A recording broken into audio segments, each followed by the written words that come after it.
फडणवीस साहेब सावधान. महाराष्ट्राच्या राजकारणातील भीष्म पितामह म्हणा किंवा महाभारतातील अजून कुणाची उपमा तुम्ही देऊ शकता. ते महाराष्ट्रातील ज्येष्ठ नेते, 4 वेळेसचे मुख्यमंत्री, 2 वेळेस कृषीमंत्री, 1 वेळेस डिफेन्स मिनिस्टर शरदचंद्र पवार साहेब पुन्हा एकदा शांत झालेत. हा तुमच्यासाठी सावधानतेचा इशारा तर नाही का? नमस्कार मित्रांनो, माझं नाव गोपाल काळे आणि तुम्ही बघत आहात द सेकंड ओपिनियन. मित्रांनो, व्हिडिओकडे वळण्याआधी प्लीज माझ्या चॅनलला लाईक, शेअर आणि सबस्क्राईब करा.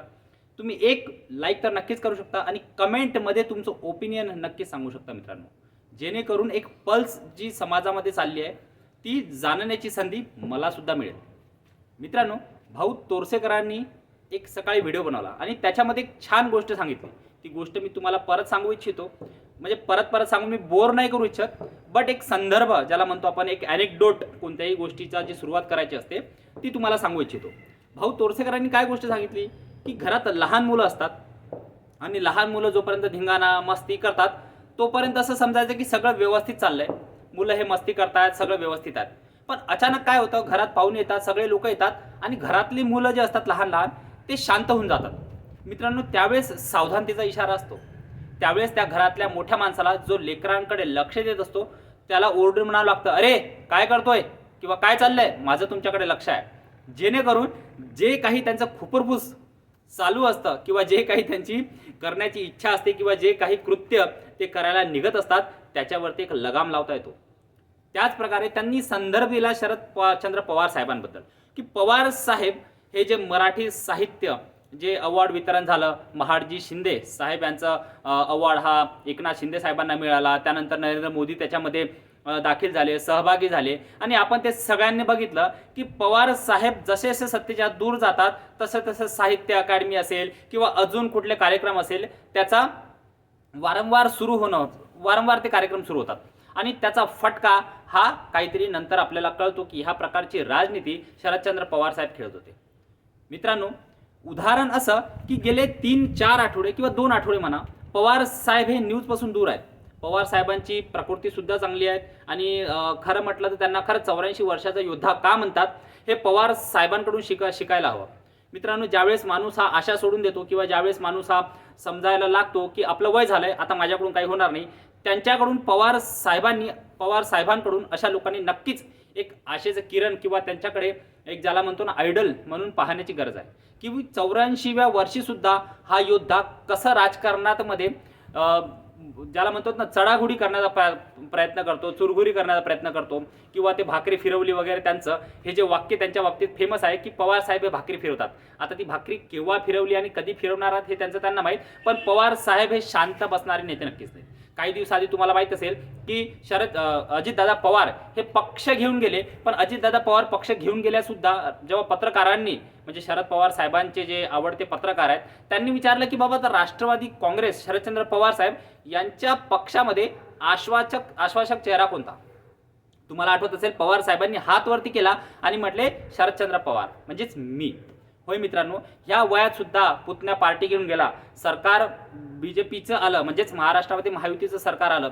लोकसभेमध्ये शरदचंद्र पवार साहेबांनी मनोज जरांगेंना हाताशी घेऊन जो चक्रव्यूह रचला होता, त्या चक्रव्यूहाचा काय परिणाम झाला? त्या चक्रव्यूहाचा परिणाम असा झाला की महाराष्ट्रामध्ये बीजेपी जिथे 24 ते 25 सीट्स घेऊन येत होती तिथे महाराष्ट्रामध्ये बीजेपी फक्त 9 सीट्सवरती आली. मित्रांनो, आज विचार करा, महाराष्ट्रामध्ये बीजेपीचे जर 20 सीट्स आले असता तर बीजेपी ही 251 पर्यंत गेली असती. मी कमीत कमी 20 सीट्स म्हणतोय, 25 जर आले असतात बीजेपी 255 पर्यंत गेली असती आणि बीजेपीचं सरकार जे आहे ते रिलेटिव्हली स्टेबल झालं असतं.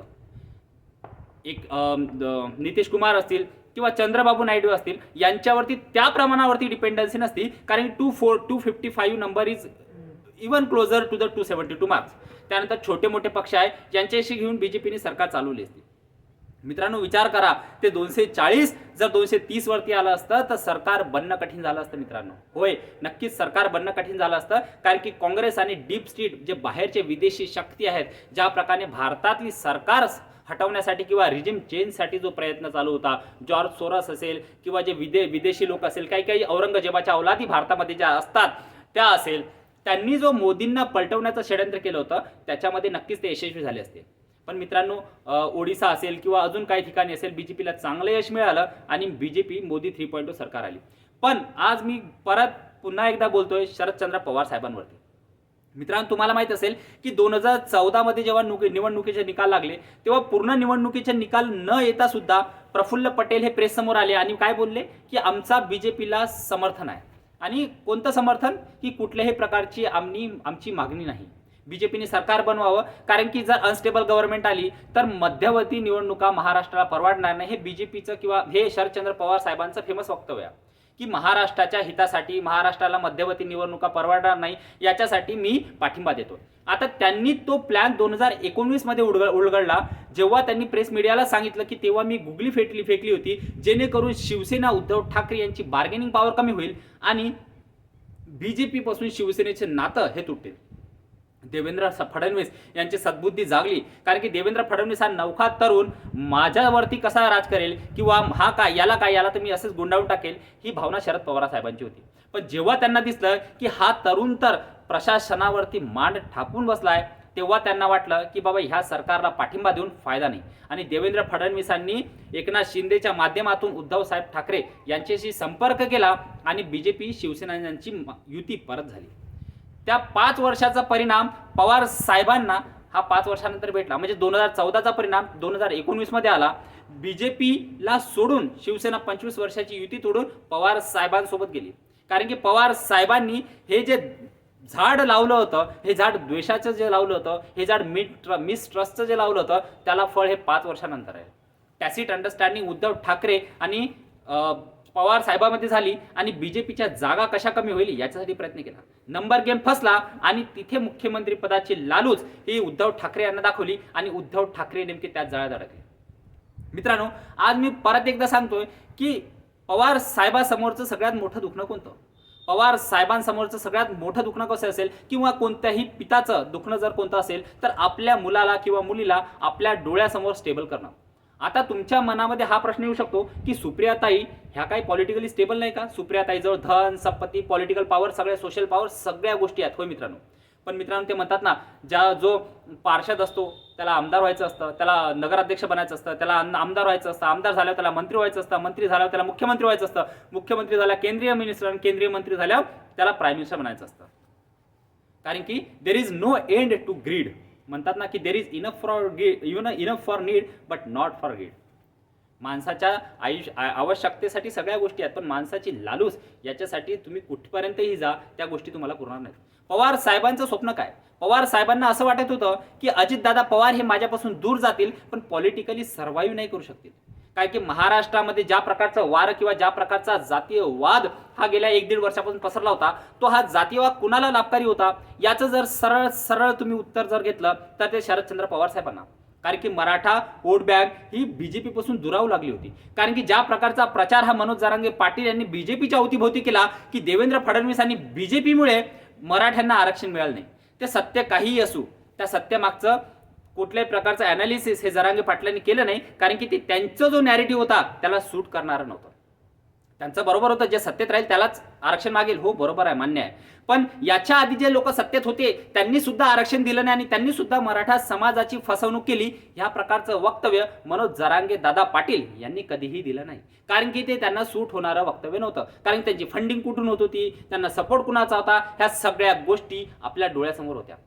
मित्रांनो, सांगायचं तात्पर्य हे की पवार साहेब यांना कुठल्याही परिस्थितीमध्ये सुप्रियाताई सुळे यांना सेटल करायचं आहे. आज पवार साहेबांजवळ काय आहे? तर आज पवार साहेबांजवळ 8 खासदार आहेत आणि पवार साहेबांजवळ 10 आमदार आहेत. त्या 10 आमदारांची व्हॅल्यू काही नसेल, कारण की महाराष्ट्रामध्ये महायुतीला भरगच्च मतदान, ज्याला म्हणतो आपण राक्षसी बहुमत, ते प्राप्त झालं आहे. पण केंद्रामध्ये अजूनही नरेंद्र मोदी हे नितीश कुमार आणि चंद्रबाबू नायडू यांच्या पगड्यावरती चालू आहेत. म्हणजे यांच्या आपण ज्याला कुबड्या म्हणतो ना, त्याच्यावरती ते चालू आहेत. ट्रिपल N सरकार यांना म्हटलं जातं, नितीश, नरेंद्र मोदी आणि नायडू. मित्रांनो, नरेंद्र मोदी किंवा नितीश कुमार आणि चंद्रबाबू नायडू यांचा जर इतिहास तुम्ही बघितला तर नायडूंना कदाचित अनुभव आला असेल की जेव्हापासून ते बीजेपी पासून दूर गेले तेव्हा त्यांचा दारुण पराभव झाला. पण नितीश कुमार ही जी पलटूराम वृत्ती किंवा त्यांना पलटूराम हे टायटल मीडियाने दिलं म्हणा किंवा त्यांच्या प्रवृत्तीमुळे आलं म्हणा किंवा त्यांच्या इकडून तिकडे जाण्याच्या ह्या सवयीमुळे आलं असेल म्हणा, पण नितीश कुमारवरती बीजेपी ट्रस्ट ठेवू शकत नाही. त्यांच्या 16 सीट गेल्या तरी बीजेपीचं बहुमत तर जाणार नाही, पण मित्रांनो ती स्ट्रगल आणि तो स्पिल ओव्हर इफेक्ट होऊ शकतो. म्हणजेच नितीश कुमार हे जे एक जातीय कार्ड घेऊन चालतात किंवा ज्या प्रकारच्या जातीचा पाठिंबा त्यांना आहे किंवा जे पॉलिटिकल ज्याला म्हणतो आपण स्ट्रॅटेजी सोशल इक्वेशनमध्ये, त्याच्यामध्ये नितीश कुमार हे पक्के फसतात. त्याच्यामध्ये नितीश कुमार हे परफेक्ट फिट होतात. त्यामुळे इंडिया गठबंधनमधून बीजेपीने त्यांना ज्या ठिकाणी बीजेपी 21 जागा लोकसभेमध्ये जिंकली होती त्या ठिकाणी सुद्धा बीजेपी फक्त 17 सीट्सवरती लढली. आपल्या जिंकलेल्या 4 जागा सुद्धा नरेंद्र मोदींनी नितीश कुमार यांना दिल्या. होय मित्रांनो, त्याचं कारण ते होतं. पण आज शरदचंद्र पवार साहेब शांत बसली याचं कारण काय? तुम्हाला आठवत असेल 2014 ते 2019 पवार साहेब असेच मध्यंतरी शांत झाले आणि त्यानंतर महाराष्ट्रामध्ये परत एकदा मराठा आरक्षणाचा भडका उडाला. मोठ्या प्रमाणावरती मोर्चे निघाले आणि हे मोर्चे मराठा आरक्षणासाठी होते. ह्या गोष्टीचा कुणीच विरोध करणार नाही की आमच्या मराठा समाजाला आरक्षण मिळालं पाहिजे. होय, मराठा समाजाला नक्कीच आरक्षण मिळालं पाहिजे, पण मराठा समाजाला आरक्षण हे कोणत्याही समाजाचं आरक्षण हिणावून न द्यायचं हा सगळ्यांचाच मुद्दा आहे. कोणत्याही समाजाला दुखवून किंवा कोणाच्या ताटातली पोळी हिसकावून घेऊन एकाला देणे हे कुणालाही प्रवृत्तीत बसत नाही. इव्हन पवार साहेब सुद्धा त्यांचे भरपूर इंटरव्ह्यू आहेत. आता मीडिया त्यांना अशा प्रकारचे प्रश्न विचारत नाही. याचे कारण तुम्हाला माहिती आहे, कारण की घराची EMI, कारचा EMI हे कोण भरतंय हे सगळ्यांना माहिती आहे. त्यामुळे पत्रकार मीडिया ही पवार साहेबांना कधी हा प्रश्न विचारत नाही की पवार साहेब तुमचं तर मत असं आहे की OBC मधून रिझर्वेशन हे मराठा समाजाला द्यायचं नाही, मग तुम्ही मराठा समाजाला वेगळं आरक्षण कसं देसाल, ते कसं टिकवसाल आणि मनोज जरांगेची मागणी जी आहे ती तुम्ही पूर्ण कशी करसाल. पण मराठी मीडिया ही पवार साहेबांना कधीच हा प्रश्न विचारणार नाही. पण आज पवार साहेब हे शांत झालेत. ते राजकारण झालं, साहित्य संमेलन झालं, त्याच्या प्रकारचे ज्या प्रकारचे लोक समोर आले आणि ज्या प्रकारचे वक्तव्य झाले हे सगळ्यांनी आपण बघितले. पण मित्रांनो, सांगायची गोष्ट ही की आज देवेंद्र फडणवीस हे महाराष्ट्राचे मुख्यमंत्री झाले हे भरपूर जणांच्या डोळ्यामध्ये सलण्यासारखं झालंय. होय, त्याच्यामध्ये बीजेपीचेही काही आमदार आहेत ज्यांना हातपाय हलवता येत नाही आहे, ज्यांना भ्रष्टाचार करता येत नाही आहेत, ते लोक सुद्धा देवेंद्र फडणवीस यांना मुख्यमंत्री म्हणून पाहू इच्छित नाहीत. एकनाथ शिंदे यांना हाताशी धरून पवार साहेब काही खेळी करतील का? तर याचा चान्स कमी आहे मित्रांनो, कारण की बीजेपी जवळ स्वतःचे 132 आमदार आहेत आणि 5 अपक्षांचा पाठिंबा 137 आहे आणि एकनाथ शिंदे आणि अजितदादा पवार यांच्या पक्षातून निवडून आले जवळपास 11 उमेदवार हे फक्त बीजेपीचेच आहेत. त्यामुळे ते अब्सेंट जरी राहिले तरी बीजेपीचं सरकार तरेल आणि बीजेपीचं सरकार येणाऱ्या 5 वर्षामध्ये पडणं हे पॉसिबल नाही आहे. पण पवार साहेब हे थांबतील तर कसे? पवार साहेब हे शांत झालेत म्हणजेच कुठल्या तरी मोठ्या षडयंत्राचा भाग ते बनतात का? किंवा कोणत्या तरी मोठा पॉलिटिकल षडयंत्राची गोष्ट करतोय मित्रांनो, जे देवेंद्र फडणवीससाठी माठी म्हणजे डोकं दुखवणारं ठरेल अशा प्रकारची कोणती योजना पवारसाहेब आखतात का? ज्या प्रकारे महाराष्ट्रामध्ये विविध भागांमध्ये भडका उडालाय, तो हिंसाचार असेल, जातीवाद असेल, क्राईम असेल किंवा अजून कुठल्या गोष्टी असेल, अशा प्रकारची कुठली प्लॅनिंग तर होत नाही आहे ना. ज्या प्रकारे वक्फ बोर्ड बिल याच्या नावाखाली मुस्लिम हे परत एकत्र होण्याचा प्रयत्न करताय आणि दुसरा शाहीन बाग बनतील का याचा प्रयत्न करताय, याच्यामध्ये तर काही गोष्टी चालू आहेत नाही ना. देवेंद्र फडणवीस हा काळ धोक्याचा आहे. हा काळ ही ज्याला म्हणतो ना, ही सूचकता ओळखा आणि खरंच या गोष्टीवर विचार करा की पवार साहेब नेमकं काय करतायत. आज तुमच्या हातामध्ये होम मिनिस्ट्री आहे, तुम्हाला इंटेल येतं, इंटेलिजन्स ब्युरोकडून तुम्हाला इंटेल येतात की ह्या प्रकारच्या गोष्टी चालू आहेत. या गोष्टीवरती ॲक्शन घेणं खूप जास्त गरजेचं आहे. महाराष्ट्राचं सख्य, महाराष्ट्राच्या जातीमध्ये असलेलं सख्य हे टिकवून ठेवणं खूप महत्त्वाचं आहे. देवेंद्र फडणवीस साहेब, काळ हा धोक्याचा आहे, काळ हा वैऱ्याचा आहे, थोडं सांभाळून चला. तुम्हाला काय वाटतं, हा धोका कोणीकडून येऊ शकतो हे प्लीज कमेंट बॉक्समध्ये सांगा आणि माझ्या चॅनलला लाईक, शेअर आणि सबस्क्राईब करा मित्रांनो. धन्यवाद.